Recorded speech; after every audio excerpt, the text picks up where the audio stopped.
Société, Journée mondiale de lutte contre le VIH/SIDA à Pointe-Noire, Congo-Brazzaville. Le dépistage est volontaire et non systématique.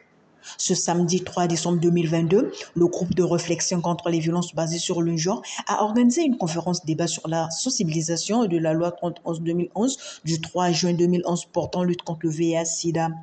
Cette conférence s'inscrit dans le cadre des activités liées à la célébration du 1er décembre, Journée mondiale de lutte contre le VIH/SIDA.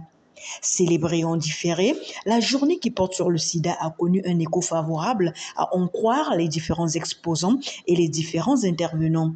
Média Plus Océan vous plonge dans l'événement. Aujourd'hui, ça fait pratiquement 4 décennies depuis qu'on a débuté la riposte au VIH et les inégalités persistent au niveau des services les plus élémentaires tels que dans le dépistage, dans les soins, dans les traitements. Et c'est là justement qu'il y a la stigmatisation, le refus de prise en charge qui sont effectivement des violences qui sont faites à ces personnes-là. Les discriminations, les stigmatisations, c'est notre quotidien. Pourquoi? Parce que tout simplement, nous avons une société qui fait peser un lourd tribut sur les enfants, adolescents et jeunes vivant avec le VIH. Au-delà donc des stigmatisations et discriminations par les personnes ordinaires, appelons-les comme ça, et par les professionnels de santé, il y a également les violences en matière d'emploi.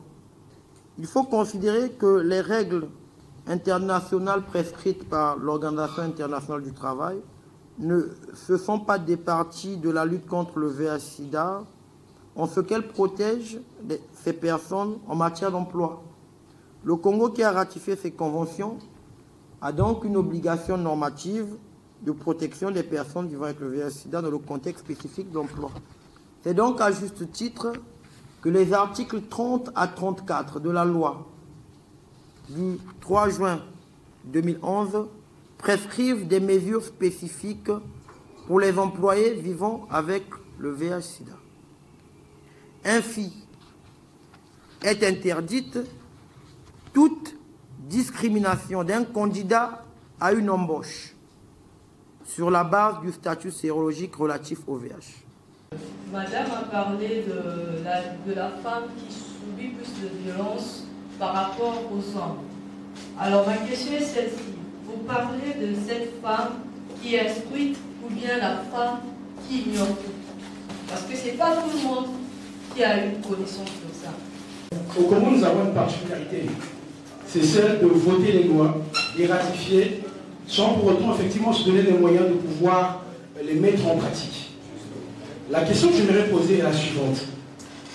Quels sont les mécanismes prévus, notamment par le groupe de recherche, pour pouvoir faire en sorte que cette loi soit davantage vulgarisée au niveau de la population? Quel a été l'intérêt du choix de la vulgarisation de la loi 31/2011 du 3 juin 2011 portant lutte contre le VIH/SIDA? Élément de réponse avec Jessica Mamoni Goma, présidente du groupe de réflexion contre les violences basées sur le genre, magistrat. Deux raisons nous ont poussé à mettre l'accent sur cette loi, la loi 30/2011 du 3 juin 2011 portant lutte contre le VIH et le sida et protection des personnes vivant avec le VIH. L'intérêt, c'est que nous qui avons l'information puissions les accompagner. L'intérêt, c'est que nous, professionnels du droit, nous puissions l'appliquer parce que c'est une loi qui a été promulguée depuis 2011. Elle s'applique et voilà en fait le but. C'est ce que nous allons continuer à faire, sensibiliser, vulgariser, de façon à ce que les personnes vivant avec le VIH, notamment, soient protégées. Mais quelle est la portée de cette loi dans l'association Avenir Positif? Dr Diane Alexia Fila, sa présidente, répond. Cette loi nous permet effectivement de pouvoir mettre l'accent autant sur le dépistage que sur la prise en charge. Pourquoi le dépistage? Parce que les femmes enceintes doivent faire leur test de dépistage pour pouvoir éviter que leurs enfants ne soient contaminés. Ça évite ainsi qu'il y ait de nouvelles contaminations et qu'il y ait des nourrissons qui naissent avec des virus qui sont résistants aux antirétroviraux. Prise en charge, pourquoi? Parce que on intervient sur la stigmatisation, la discrimination, qui empêche les personnes séropositives de prendre correctement leur traitement. Quelles sont les sanctions encourues par les contrevenants à cette loi du 30/11/2011 du 3 juin 2011? Dr Guy Vertuti Binda Koka, magistrat, président de la 4e chambre civile du tribunal de grande instance de Pointe-Noire. La loi du 3 juin a ainsi prévu des sanctions pour les discriminations et les stigmatisations à l'encontre des contrevenants. Et l'impact donc de la discrimination se traduit par le refus des soins. Le refus des soins se caractérise notamment par le refus de fournir à une personne vivant avec le VIH des soins de santé du fait de son statut sérologique.